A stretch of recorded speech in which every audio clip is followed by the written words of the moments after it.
Hello दोस्तों, मैं हूँ स्टोरी टेलिंग सेट और मैं आपके लिए आज एक नई कहानी लेकर आया हूँ। कहानी का नाम है अपनी नज़र को बदलो।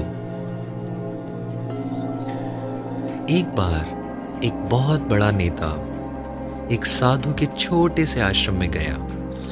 वह साधु के बारे में बहुत सुना था, तो उसके मन में आया कि मैं एक बार जा कर के देखता हूं कि लोग उसकी इतनी तारीफ क्यों करते हैं। जब वो उस आश्रम में गया तो वहां पर एक छोटा सा कमरा था जहां पर एक कालीन बिछा हुआ था। वहां पर कुछ लोग नीचे बैठे हुए थे और साधु जी सामने बैठे हुए थे। कुछ सवाल जवाब चल रहा था।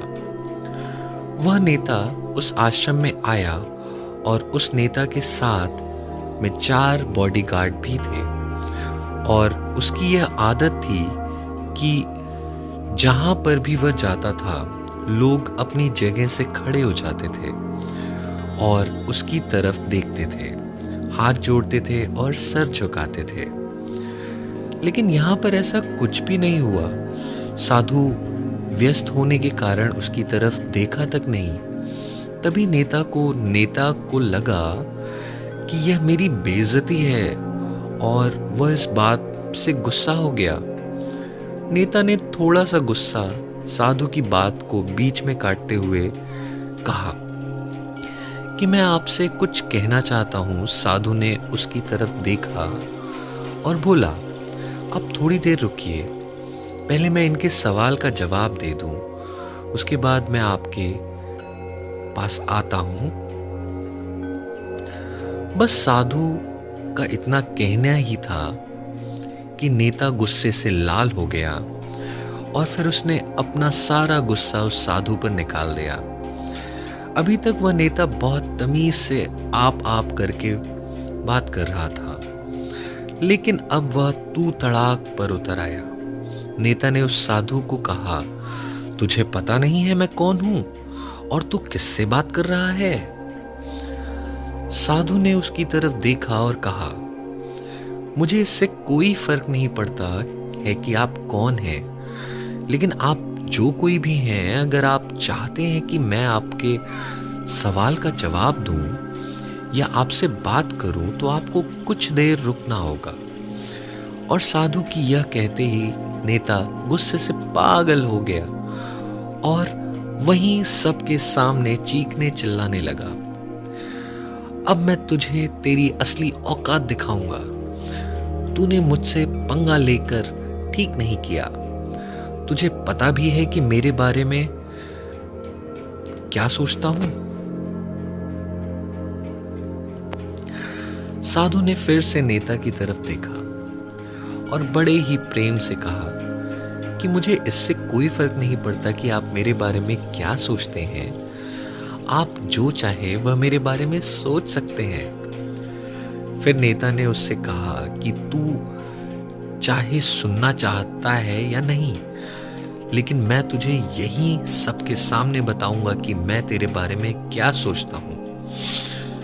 तू कोई साधु नहीं है, तू एक बहुत ही घटिया इंसान है।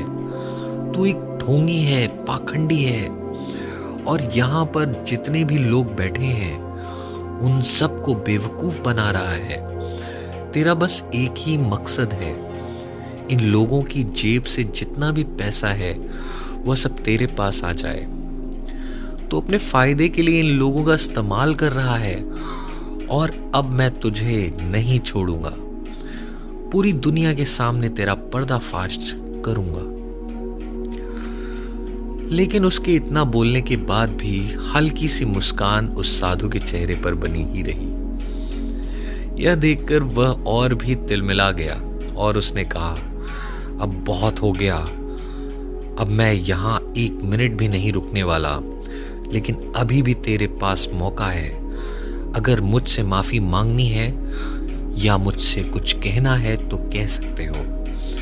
इतना सब होने के बाद भी साधु के चेहरे पर एक मुस्कान थी और वह बिल्कुल शांत था। और फिर उन्होंने अपनी आंखें बंद करी और फिर साधु ने अपनी आंखें खोली, हाथ जोड़े और कहा, मुझे आपसे कोई गिला शिकवा नहीं है।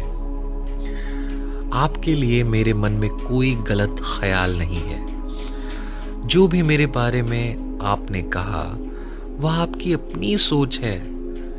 मुझे आप में कोई भी बुराई नजर नहीं आती। मुझे आप बहुत ही भले इंसान लग रहे हैं। और साधु के इतना कहते ही नेताजी का दिमाग 7वें आसमान पर पहुंच गया। उसके चेहरे पर एक अजीब सी खुशी थी, क्योंकि उस साधु ने वही कहा जो बाकी सब लोग उस नेता को कहते थे। और वह खुशी खुशी उस आश्रम से अपने घर की तरफ चला गया और जाकर के अपने पिताजी के साथ में बैठ गया। उसके पिताजी ध्यान में थे। उन्होंने पूरी जिंदगी सिर्फ लोगों की सेवा करी और बदले में कुछ भी उम्मीद नहीं किया। तो थोड़ी देर बाद जब उन्होंने अपनी आंखें खोली और देखा अपने बेटे को अपने साथ बैठे हुए, तो उनके बेटे के चेहरे पर आज एक अजीब सी खुशी थी जो आज से पहले उन्होंने कभी नहीं देखी थी। फिर उसने एक एक करके सब कुछ बताया और आज क्या हुआ, किस तरह से वह आश्रम गया और वहां पर क्या हुआ, उसने क्या कहा और साधु जी ने क्या कहा। जब उसके पिताजी ने पूरी बात सुनी तो थोड़ा सा मुस्कुराए और अपने बेटे को देखकर के बोले कि उन्होंने तुम्हारी तारीफ नहीं करी, क्योंकि उन्होंने वह नहीं कहा कि जो उन्होंने वह कहा जो वह खुद हैं, और तुमने जो भी कुछ उनको कहा वो नहीं कहा, वह उन्हें नहीं बल्कि तुमने वह खुद को कहा। यही बात वेदों में भी कही गई है, यथा दृष्टि तथा सृष्टि।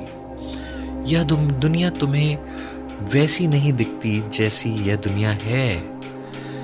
यह दुनिया वैसी दिखती है तुम्हें जैसे तुम खुद हो। जिसकी नजर जैसी है उसके लिए यह दुनिया वैसी ही है। तो अगर तुम अपनी दुनिया को बदलना चाहते हो तो उसका सिर्फ एक तरीका है, अपनी नजर को बदलो। तो दोस्तों, ये थी आज की कहानी और वाकई सच बात है कि हमें अपना नजरिया वाकई बदल के रहना चाहिए। हमें ये देखना चाहिए कि हम किस नजरिए से इस दुनिया को देखते हैं और फिर दुनिया वैसी ही हमें नजर आती है। तो दोस्तों, अगर ये कहानी आपको अच्छी लगती है और ऐसी ही और प्रेरणादायक कहानियाँ सुनना चाहते हैं तो प्लीज़ हमारे चैनल को सब्सक्राइब कीजिए और हम मिलते हैं आपको नेक्स्ट वीडियो में।